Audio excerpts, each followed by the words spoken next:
আসসালামু আলাইকুম বন্ধুরা, কেমন আছেন? আশা করি আপনারা সবাই অনেক অনেক ভালো আছেন। বন্ধুরা, আরেকটি টিউটোরিয়াল নিয়ে আপনাদের সামনে চলে আসলাম। আজকে আমরা দেখাবো কিভাবে আমরা cPanel থেকে আমাদের ওয়েবসাইটের একটা ব্যাকআপ নিতে পারি।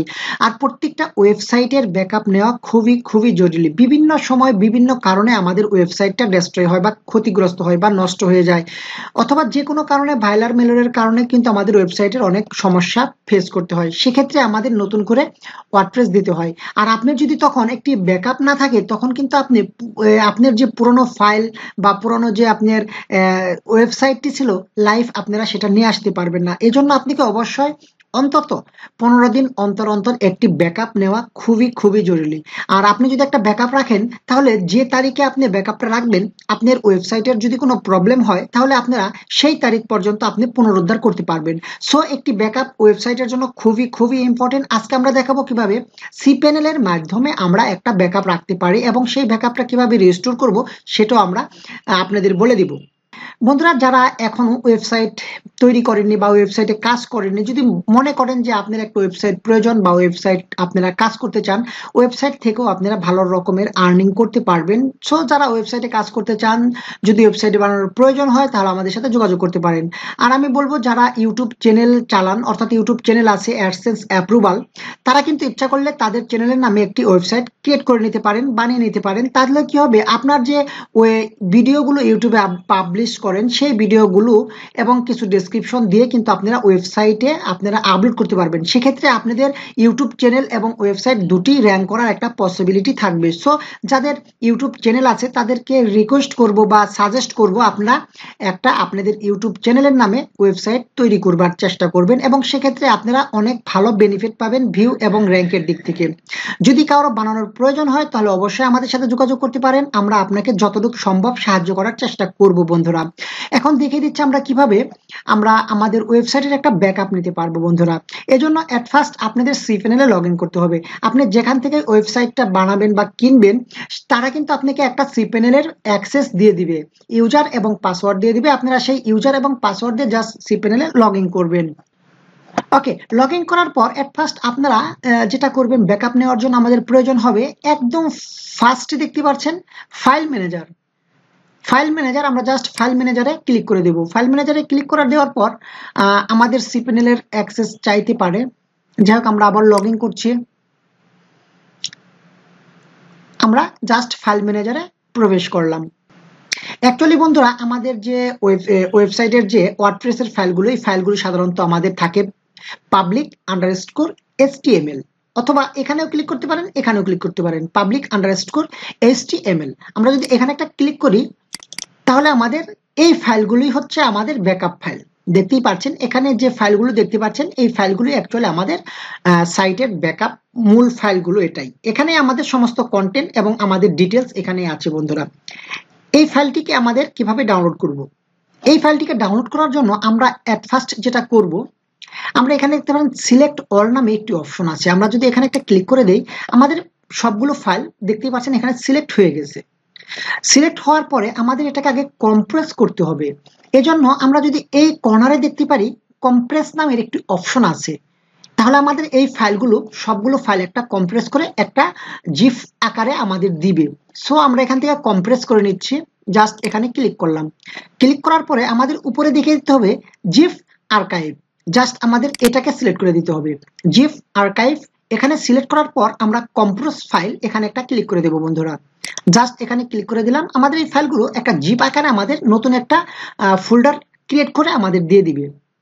দেখতেই পাচ্ছেন এখানে public_html অনলাইন জিপ, অর্থাৎ আমাদের জিপ ফাইল তৈরি করে দিচ্ছে। এরপর এরকম যদি একটা ইন্টারফেস চলে আসে, দেন আপনারা এটাকে ক্লোজ করে দিবেন। এখন একটু লক্ষ্য করলে আপনারা এখানে দেখতে পারবেন আপনাদের একটা জিপ ফাইল এখানে দিয়ে দিয়েছে, অনলাইন জিপ, এবং এটা দেখেন টুডে, আর এখানে দেখেন 5:46, অর্থাৎ এটা এইমাত্র ক্রিয়েট হলো। সো এটাই হচ্ছে আমাদের অনলাইন জিপ। এটা আপনাকে চেনার জন্য বা আপনার মনে রাখার জন্য ইচ্ছা করলে আপনি রিনেম করতে পারেন। এখানে এটা সিলেক্ট করে আপনি উপরে রিনেম থেকে, এই যে এখানে রিনেমে যদি ক্লিক করেন, আপনি রিনেমের অপশন পাবেন। জাস্ট আপনি এখানে রিনেম করতে পারেন।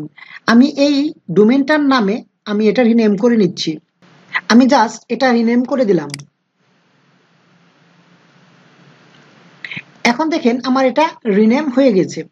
এখন আমরা যেটা করব, এই ফাইলটিকে সিলেক্ট করব, এটাই আমরা ব্যাকআপ ফাইল। এই ফাইলটিকে সিলেক্ট করে আমরা উপর থেকে ডাউনলোড এই অপশনে আমরা ক্লিক করে দিব, তাহলে এটা আমাদের লোকাল পিসিতে ডাউনলোড হয়ে যাবে। আমি জাস্ট এখান থেকে ডাউনলোড করে দিলাম। দেখতে পাচ্ছেন এটা ডাউনলোড শুরু হয়ে গেছে। এটা ডাউনলোড হতে কিছুটা সময় নেবে, এতটুক সময় আমাদের জাস্ট ওয়েট করতে হবে। বন্ধুরা দেখতেই পাচ্ছেন আমাদের ফাইলটি ডাউনলোড হয়ে গেছে। এখানে দেখতে পাচ্ছেন 83.33 এমবি। আমাদের এই ফাইলটাও 83.33 এমবি, অর্থাৎ আমরা এইখান থেকে আমাদের ফাইলটি ডাউনলোড করতে পেরেছি। এখন এই ফাইলটি ডাউনলোড করলে হবে না, আমাদের এখানে আরেকটি জিনিস লাগবে, সেটা হচ্ছে ডাটাবেস। একটি জিনিস খেয়াল রাখবেন, যে আপনার সাইটগুলোতে লগইন অপশন আছে সেখানে কিন্তু অবশ্যই ডাটাবেস জিনিস থাকবে। আর আপনি যদি শুধুমাত্র এই ফাইলটি ডাউনলোড করে রাখেন, পরে রিকভারির চেষ্টা করেন, তাহলে কিন্তু আপনি রিকভারি করতে পারবেন না। এজন্য আপনাকে অবশ্যই ডাটাবেস লাগবেই।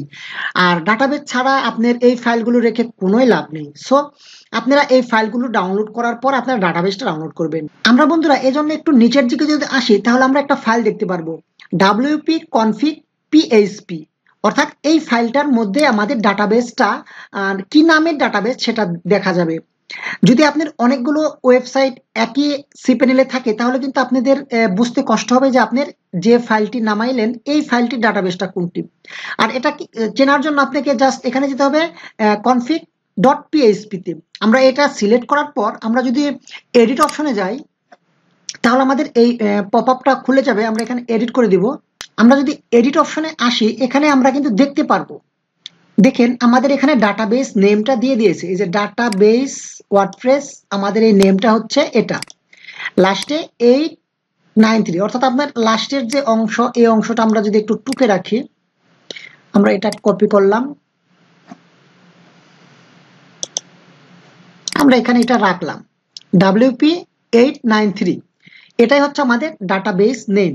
ওকে, এই নেমে আমাদের ডাটাবেসটা ডাউনলোড করতে হবে, অন্য নামের ডাটাবেস ডাউনলোড করলে হবে না যদি আপনাদের অনেকগুলো থাকে। জাস্ট আমরা এটা ক্লোজ করে দিলাম। এখন আমরা যেহেতু ডাটাবেস নেমটা চিনে ফেলেছি, এখন যেটা করব, আমরা এখান থেকে সরাসরি cpanel এর হোম পেজে চলে যাব। আমরা এখান থেকে cpanel এ চলে যাব। cpanel এ যাওয়ার পর একটু নিচের দিকে নামার পর আমরা পেয়ে যাব পিএইচপি মাই অ্যাডমিন। আমরা জাস্ট পিএইচপি মাই অ্যাডমিন এখানে চলে যাব। পিএইচপি মাই অ্যাডমিনে চলে যাওয়ার পর আমাদের সামনে নতুন আরেকটি পপ আপ চলে আসবে। অ্যাডমিনে চলে আসার পর পিএইচপি মাই অ্যাডমিনে চলে আসলাম। এখন আমরা আমাদের ডাটাবেসটা মিলাবো। আমার লাস্টের সংখ্যা কি wp893। আমাদের এই ডাটাবেসটা ডাউনলোড করতে হবে, কারণ এই ডাটাবেসটার ফাইলে আমরা ডাউনলোড করেছি 893। এখানে দেখতে পাচ্ছেন wp893, অর্থাৎ এই ডাটাবেসটাই আমাদের ডাউনলোড করতে হবে। এটা ডাউনলোড করলে আমাদের হয়ে যাবে। আমরা জাস্ট এখানে একটা ক্লিক করে দিলাম। এখানে ক্লিক করে দেওয়ার পর আমাদের পুরো ডাটাবেসটা এখানে শো করবে। ওকে, এখানে শো করার পর আমরা এখান থেকে যেটা করব, এক্সপোর্ট, এই দেখতে পাচ্ছেন উপরে এক্সপোর্ট, আমরা এই এক্সপোর্টে একটা ক্লিক করে দিব। এক্সপোর্টে ক্লিক করে দেওয়ার পর আমরা এখানে জাস্ট একটু সময় ওয়েট করব। এরপর আমাদের এরকম একটি অপশন চলে আসবে, এসকিউএল ফাইলে আমরা এই ফরম্যাটে ডাউনলোড করব, অন্য ফরম্যাটে ডাউনলোড করবেন না। এখানে লেখা দেখবেন এসকিউএল, এটা ডিফল্ট ভাবেই থাকে। যাই হোক, এসকিউএল থাকার পরে আমরা এখান থেকে জাস্ট গো বাটনে ক্লিক করে দিব। গো বাটনে ক্লিক করলে এই ফাইলটি আমাদের দেখতে পাচ্ছেন ডাউনলোড হচ্ছে। সামান্য অল্প একটু সময় লাগবে। ডাউনলোড হয়ে গেলে আমরা এই ফাইল দুটিকে কপি করে আমাদের একটা ফোল্ডারে রেখে দেব, যাতে করে আমাদের চিনতে কোনো প্রবলেম না হয়। বন্ধুরা দেখতে পাচ্ছেন আমাদের ডাটাবেসটা ডাউনলোড হয়ে গেছে। আমাদের দুটি জিনিস ডাউনলোড হয়ে গেছে, এখন আমাদের কাজ নেই। এইভাবেই আপনারা অ্যাকচুয়ালি ডাটাবেসগুলো ডাউনলোড করে নেবেন। বন্ধুরা ডাটাবেসগুলো ডাউনলোড করার পর আপনারা এটা কিভাবে ইনস্টল করবেন আবার আপনার সাইটে, সেই প্রসেসটা আমরা নেক্সট ভিডিওতে দেখিয়ে দিব। একটা ভিডিওতে দেখাতে গেলে ভিডিওটা অনেক লং হয়ে যাবে, অনেকেই বোরিং ফিল করবেন। সো আমরা পরের ভিডিওতে দেখিয়ে দিব কিভাবে আমরা এই ডাউনলোডকৃত ডাটাবেস আমরা কিভাবে আমাদের ওয়েবসাইট নতুন করে আবার রান করাতে পারি। আশা করি এই ভিডিওটি আপনাদের অনেক অনেক হেল্প হবে। আপনারা প্রত্যেকেই আপনাদের যাদের ওয়েবসাইট আছে ঠিক এই একই প্রসেসে আপনাদের যে ওয়েবসাইটের ব্যাকআপটা, এই ব্যাকআপটা নিয়ে রাখবেন। অন্তত যদি সম্ভব হয় 15 দিনে একটা রাখবেন, তা না হলেও যদি যদি সম্ভব না হয় 1 মাসে একটা রাখবেন। এটা কিন্তু আপনার অনেক উপকার হবে। যদি আপনি কোনো রকম সমস্যায় পড়ে যান, তাহলে কিন্তু এই যে ব্যাকআপ রাখলেন, এই ব্যাকআপে কিন্তু আপনার পুরো সাইটটা আবার পুনরুদ্ধার করতে পারবেন। বন্ধুরা দেখতেই পাচ্ছেন এই যে আমাদের যে ডাউনলোডকৃত ফাইলটা এখানে চলে আসছে। এখান থেকে আমরা জাস্ট এটাকে কপি করে আমরা আমাদের মন মতো একটি জায়গায় এটাকে রেখে দিব। আহ, আপনারা আপনাদের চেনার স্বার্থে বা বোঝার স্বার্থে যে কোনো নামে আপনারা সেভ করে রাখতে পারেন, যাতে করে আপনারা এই ডাটাবেসটা যে কোনো সময় আপনাদের যদি প্রবলেম ফেস করেন তাহলে যেন এটা আপনারা রিস্টোর করতে পারেন। এভাবে রেখে দিবেন। আর আবার যখন নতুন একটা ডাটাবেস আপনারা ক্রিয়েট করে রাখবেন, সেটাও আপনারা এই ফোল্ডারে রেখে দিবেন তারিখ দিয়ে, যাতে করে আপনাদের প্রবলেম না হয়। আপনারা ট্রাই করবেন একটা বা দুটি ডাটাবেস ব্যাকআপ আপনার লোকাল পিসিতে রাখবেন। যাদের ইউটিউব চ্যানেল আছে তারা ইচ্ছা করলে আপনারা একটা আপনাদের চ্যানেলের নামে ওয়েবসাইট ক্রিয়েট করতে পারেন। এতে করে আপনাদের যে ইউটিউবে ভিডিও আপলোড করেন সেগুলো আপলোড করতে পারবেন, এবং আপনার ইচ্ছা করলে আপনাদের যে ইউটিউবের অ্যাডসেন্স সেটার সাথে লিঙ্ক করতে পারবেন কোনো রকম সমস্যা ছাড়াই। এবং আপনারা পেমেন্টটা কিন্তু ইউটিউবের সাথেই পেমেন্টটা আসবে। গুগল অ্যাডসেন্স কিন্তু একটাই, আপনার ওয়েবসাইটের যে গুগল অ্যাডসেন্স আর আপনার যে ইউটিউবের গুগল অ্যাডসেন্স এটা কিন্তু একটাই। আপনার ইউটিউবেরটার মধ্যেই ওয়েবসাইটটা লিঙ্ক করতে পারবেন কোনো সমস্যা ছাড়াই, এবং একটির মধ্যে আপনাদের টাকাটা চলে আসবে। সো আপনারা যারা ইউটিউবিং করেন তারা ইচ্ছা করলে এটা করে নিতে পারেন। কোনো প্রশ্ন থাকলে অবশ্যই আমাদের কমেন্ট বক্সে কমেন্ট করবেন। আজ এই পর্যন্তই, দেখা হবে নতুন কোনো ভিডিওতে। ধন্যবাদ সবাইকে।